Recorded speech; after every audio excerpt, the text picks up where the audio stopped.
He told my family I was unstable, dramatic, impossible. They believed him. I was left alone, doubting myself. Here's how narcissists isolate you, and how I rebuilt my support system from scratch. The first time my sister used Liam's words against me, the betrayal took my breath away.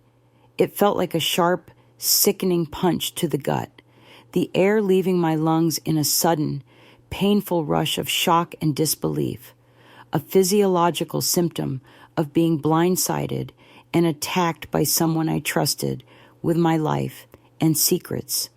It was a mundane Friday afternoon, a quiet moment on a family phone call, a scenario that should have been safe and connecting, and I was simply explaining in a calm voice why I couldn't comfortably come to the upcoming family reunion. I genuinely didn't have the emotional capacity left to navigate social situations, especially with him present and constantly performing his perfect partner role for everyone to admire.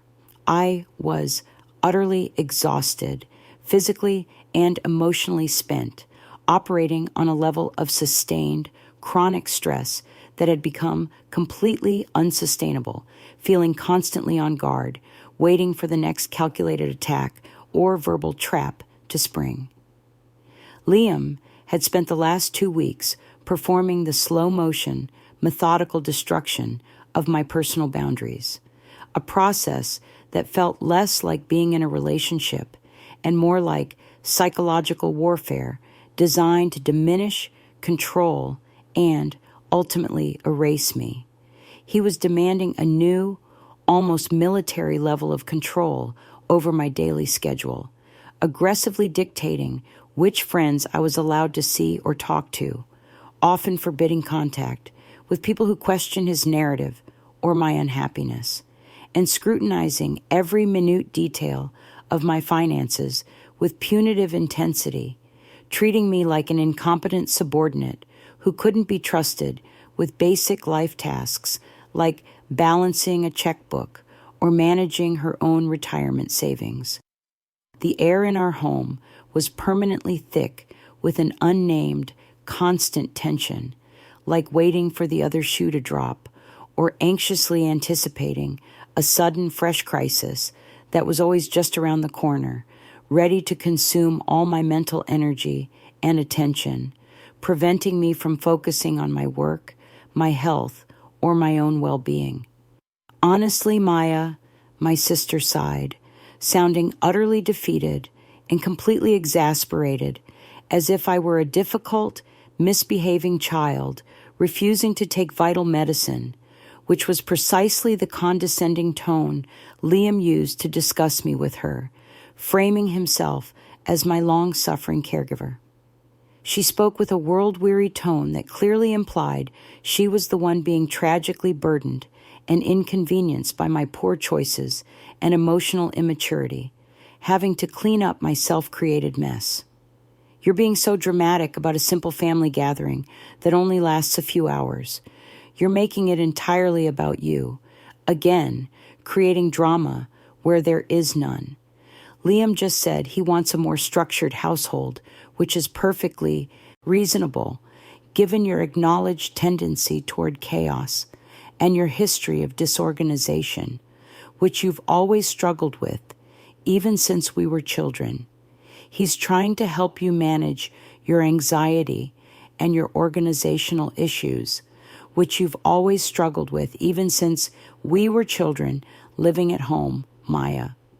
You always overreact to every little thing he suggests, turning his totally constructive criticism and helpful suggestions into a personal assault on your character and your identity, thereby making him out to be the bad guy when he's just trying to lovingly support you and keep things calm. Overreact.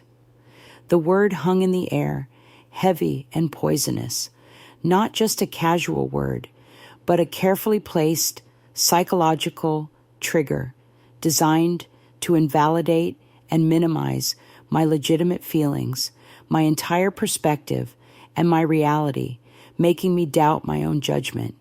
It was a word I had heard 100 times from Liam, usually delivered in a calm, infuriatingly condescending tone right after he had committed an act of deliberate cruelty, something specifically designed to wound me deeply and shatter my sense of safety and self-worth, making me question my own sanity.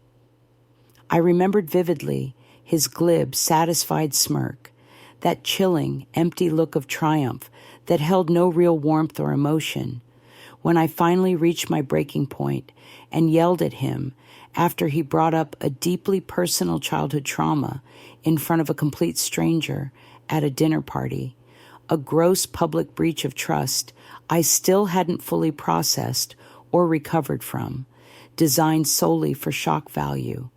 That intentional cruelty was the bait. It was a deliberate, targeted provocation designed to ensure I became upset and displayed an emotional reaction so he could immediately pivot, his face composed, pitying, and calm, and accuse me of being the unstable one who couldn't handle simple conversation or the pressures of adult life without exploding into hysterics. He wasn't after a solution or a genuine apology for the trauma he inflicted. He needed my raw, explosive, emotional reaction, my genuine anger, my sudden tears, my fear to prove he still had power over me and my internal state, to confirm his total control, even as I was strategically pulling away and cutting off his supply of emotional access. And now, he was deploying the exact same script, the same calculated poison, through my own family member, twisting my genuine emotional exhaustion and justified pain into an imaginary mental illness that conveniently needed to be managed by him alone, furthering my isolation from external reality checks and sound advice that might expose him. I felt the immense, terrifying pressure to defend my sanity against this relentless onslaught of calculated lies that were being amplified and endorsed by my own sister. My immediate instinct screamed at me to list facts, to scream back the truth of his monstrous actions, to justify, argue, defend, or explain every single action and reaction of mine, desperately proving to my sister that I wasn't the monster he painted me to be, and that I was actually a recipient of his abuse. But I knew that familiar, desperate instinct to defend myself against his deeply rooted lie was the very essence of the trap, a guaranteed loss of energy and focus that would only benefit him. Every word I used in defense was a piece of him winning the psychological battle, a validation that he could still control my emotions and dictate the narrative I was forced to live in. However, this wasn't just the remote, controlled cruelty of Liam anymore, whom I was already learning to ignore. This was my sister, my closest connection since childhood, the person who was supposed to be my anchor and reliable witness to my life. Her voice, repeating his narrative verbatim, was the sound of my lifeline being severed in real time, leaving me floating completely alone in the dark sea of my own self-doubt and confusion, desperately searching for something solid to grasp. I forced myself to try a quiet, factual countermove, sticking strictly to objective reality to expose the real source of the anxiety he was blaming me for, offering a piece of truth that couldn't be easily dismissed or explained away as simple moodiness. "He told you I was anxious," I asked, keeping my voice flat and even, deliberately refusing to let the emotion show or allow his insidious narrative to enter my tone, maintaining my composure at all costs despite the emotional hurricane inside.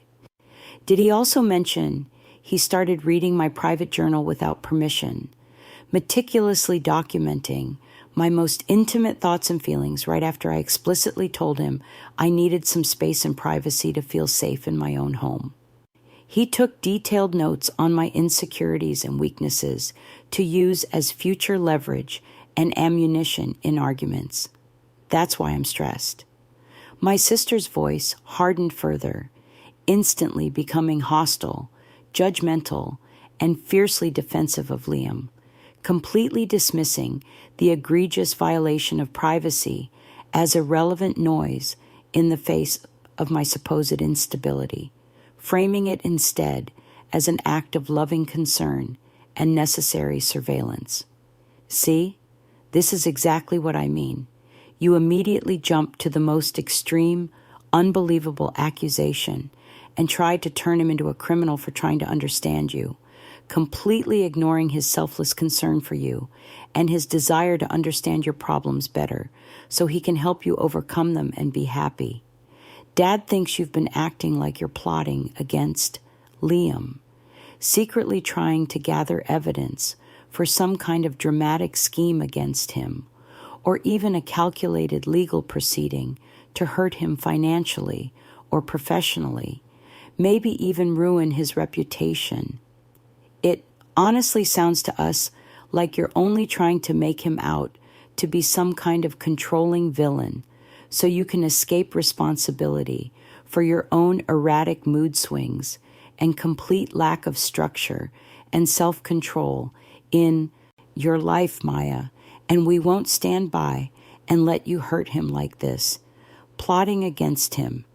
I recognize the sheer bizarre, untrue, and baseless nature of the charge instantly. It was the accusation out of left field, the crucial red flag that told me his highly fragile core was being seriously threatened by my distance and my refusal to perform for him as his source of supply. It was a charge designed not necessarily to be believed by everyone, though my family clearly did, showing how devastatingly effective his manipulation was, but to throw me so off balance and into deep confusion that I'd waste all my precious cognitive energy defending a complete fantasy that existed only in his sick head, or worse, in his carefully crafted, highly manipulative emails to the family, which were clearly working to turn them against me. The truth was simple, and I gripped it like a weapon. Liam was losing his primary source of attention and validation because I had gone emotionally distant, and I had started using the gray rock method to make myself less interesting and harder to access. The only way he could reclaim the feeling of being in charge, important, and righteous was to destroy my standing with the people who mattered most to me, my family, effectively isolating me into complete dependence on him and his version of reality, making him the only voice I had left to listen to and believe, sealing my emotional prison. The calculated isolation campaign escalated quickly and viciously, moving methodically from my sister to my parents, cementing the wedge between us and leaving me without a single trusted confidant within the family structure. My mother called next, crying and terrified, clearly stressed, overwhelmed, and conflicted by the dramatic, high-stakes situation Liam had manufactured, which was tearing the family unity apart. Liam had sent her a long, highly rational-sounding and meticulously detailed email detailing my supposed inconsistencies and my profound inability to cope with adult responsibilities, painting himself as a long-suffering, patient partner trying to save me from myself and my supposed demons, the true recipient of unfair treatment in the relationship. He even wrote about the time I cried over a broken piece of furniture, a cheap side table, calling it a disproportionate reaction to a trivial inconvenience, presenting this anecdote as objective proof of my profound instability and emotional weakness that necessitated his constant, rational intervention and control for my own good. I knew that story perfectly, the raw, brutal context of it, which he had deliberately omitted to make himself look good and victimized, manipulating my mother's sympathy and fear. I had been planning my quiet exit that very week, and I was emotionally drained beyond measure, operating on zero reserve, barely functioning, feeling like a ghost in my own life. The broken furniture was merely the tiny external excuse he had used to launch into a sudden, terrifying eruption of temper. When I had accidentally scratched his expensive wood table, he didn't just get annoyed like a normal person who might sigh and get wood filler. He went from zero calm to a screaming, vein-popping monster in 3 frightening seconds, his face contorted with what looked like pure, sudden hatred and self-pity, completely unrecognizable as the man I thought I knew. He wasn't truly raging about the table. He was raging because my small, accidental mistake nudged the internal lid off his vast, buried reservoir of shame and inadequacy, threatening his meticulously constructed sense of perfect self. He couldn't handle the thought that something connected to him wasn't perfect, so he instantly converted that painful internal feeling into raw, external rage, literally vomiting the bad, unbearable feelings onto me in a furious attempt to displace his own internal turmoil and restore his fragile ego. It was a performance designed only to humiliate me and to immediately restore his feeling of superiority over someone he viewed as beneath him and unworthy of his perfection, which had been momentarily challenged by a scratch on the table. And my mother, who had only ever seen the charming, competent, solicitous mask Liam wore flawlessly, his public false self, the perfect son-in-law, always dressed sharply, offering to fix things, and speaking respectfully to elders, bought the long email hook, line, and sinker, confirming her worst fears about my instability. The professional, worried, and highly detailed tone, complete with dates and specific instances of my failure, convinced her completely that I was in a severe mental health crisis, and Liam was my devoted, rational savior, the only one keeping me tethered to reality and saving me from myself and my poor decisions. "He's genuinely worried about you, Maya," she pleaded with me over the phone, her voice thick with genuine tears and fear for me, fear that Liam had carefully orchestrated through his lies, presenting himself as the only stable force in my chaotic life. "He said you need to apologize to him for making him so upset and forcing him to deal with your instability in front of the neighbors and his colleagues. You know how hard he works and how much stress he's under trying to provide a good life and manage your problems. You're simply asking for too much from him and causing unnecessary drama in his perfectly ordered life that he works so hard to maintain, and you need to stop sabotaging the relationship and start seeing a therapist," he recommended immediately. "Do not soothe." I held on to that critical thought with every ounce of strength I had left, fighting the gut-wrenching compulsion to beg my mother for belief, to list every single instance of his calculated cruelty and abuse, to convince her that I was sane and he was the danger, wasting precious time and energy. I understood the extreme danger. If I apologized to Liam to stop his manufactured rage, I would only be reinforcing the destructive dynamic that I was completely responsible for his entire emotional existence and regulation, making me his permanent emotional servant and caregiver. I made the strategic choice. I stopped personalizing the rage. I fully understood that his internal mechanism was fundamentally broken, like a faulty valve that couldn't contain pressure, and his rage was merely a symptom of that brokenness, not a reflection of my actual actions or worth as a human being. I consciously accepted that he would never react like a healthy, emotionally available adult or take responsibility for his feelings. The rage was his core problem, his illness, not mine, and I was going to stop catching it, absorbing it, and letting it consume me. The most unnerving part was the deepest realization, the one that truly changed everything. Liam wasn't even arguing with the real me, the person who was standing on the other side of the kitchen counter, trying to make dinner and survive. He was arguing with a snapshot he had taken of me when we first met, the obedient, admiring source of attention and validation he desperately needed to prop up his facade and control his environment. The polished mask he presented to the world and the literal empty house of his true core meant there was truly nobody home to argue with or reason with in a healthy way.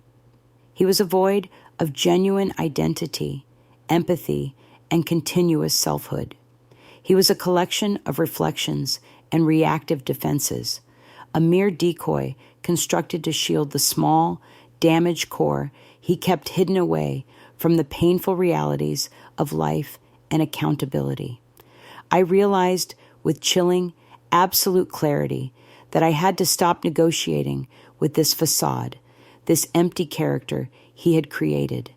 I couldn't negotiate with a fantasy or a memory of who he wished I was or who I used to be, because that person didn't exist to him anymore. I was just a functional resource to be exploited. He was completely incapable of seeing me as a separate, autonomous human being with my own needs and boundaries. He could only see the functional role I played for him as a resource, as a mirror for his own grandeur, and nothing more, viewing me as an object, not a person. That realization that I was dealing with a character, an elaborate construct, not a person who was capable of change or genuine connection, was the key to my freedom. My family, tragically, believed the distorted version of me he created, the dramatic, unstable character who was plotting against her loving partner. They were interacting with his story, his script, and his mask, not with the real me. And I understood that if I stayed to fight that unwinnable, draining battle for their belief, constantly trying to prove my sanity, I would inevitably lose myself entirely to the constant self-doubt and confusion he had engineered. My immediate strategic shift wasn't to argue with them or to send them my own contradictory emails, explaining my side and begging for validation. It was to disengage completely and systematically from the entire toxic system he had constructed around me and my family relationships, cutting the puppet strings and building a solid firewall around my own reality and sanity. Here's the truth you need to know. When a toxic person isolates you by turning your support system against you, the defense is not about winning the argument or changing their mind through logic. It is about protecting your grip on reality and rebuilding your foundation outside of their sphere of influence and control, prioritizing your own well-being above their need for validation. First, anticipate the tactic. When you try to set a boundary or create distance, the baiting will be inevitable, like an attack alarm being triggered immediately to pull you back in. Knowing that the emotional attack is coming is the first crucial layer of defense, because that knowledge alone reduces the shock and minimizes the emotional reaction they are counting on you to provide. If they insult the things you hold sacred, your child, your career, your core values, your family history. Know that this is merely the calculated weaponization of information designed to destabilize you and make you react, not a genuine critique of you. You must be resolute. Do not justify, argue, defend, or explain what happened in the relationship or your character. When the calculated lies reach your family or friends, your response to those people must be minimal, repetitive, and utterly non-emotional. You can use a robotic, monotone voice, saying something like, "That is his opinion, and I cannot control what he chooses to tell people about me. I understand you're concerned, but I am handling my situation. I will let you know what happens next." Then pivot immediately and change the subject to something neutral like the weather or logistics, making the topic of the relationship immediately uninteresting and difficult to engage with. Any attempt to defend your character or correct the record is giving the toxic person precisely the engagement he wants, and you must refuse to catch that energy or play that game. You have to find advisors. If the situation involves legal, professional, or financial threats, which these psychological attacks often escalate to, especially in separation, bring in third-party professionals immediately, a lawyer, a counselor, or a human resources professional. These people deal only in objective facts and documentation, not emotional narratives. Let them handle the technical, external reality and communicate only on those terms. Do not try to use logic to reason with the person directly. They are incapable of genuine negotiation or compromise, and you will only exhaust yourself. And most importantly, accept that you cannot save them or fix them. Give up the deeply ingrained fantasy that you can love them into health or make them see the light through your sheer goodness. The polished facade they present is a primitive defense mechanism that will never be dismantled by your love or your logic. It's the core of their condition. Interact only with the disorder by radically adjusting your expectations accordingly. You are not dealing with a healthy adult capable of empathy and shared reality, but a collection of reactive defenses that will always prioritize self-protection over truth. This radical acceptance allows you to redirect all of your precious energy back into finding the people who are capable of seeing the real you. And that is precisely how you start to heal and rebuild. This is how I protected myself from the lies and isolation. This is how you reclaim your life and your identity. If you're dealing with this level of calculated isolation and self-doubt, please know that you are not alone, you are not crazy, and what you feel is real. You are smart, and you are strong enough to see the manipulation for what it is. The most important thing you can do right now is hold on to the objective facts, the emails, the texts, the physical evidence of their behavior, and use them to anchor your reality. Stop questioning your gut feeling. That fear you feel is your survival instinct telling you to protect yourself, and you must listen to it and trust yourself completely. Take a deep breath, implement the gray rock response, and focus only on your exit plan. You have the power to step away from this destructive system. If this script validated your feelings or helped you spot a manipulative tactic, please like this video and subscribe to the channel. Your support helps us keep deconstructing these difficult patterns so more people can find their way out.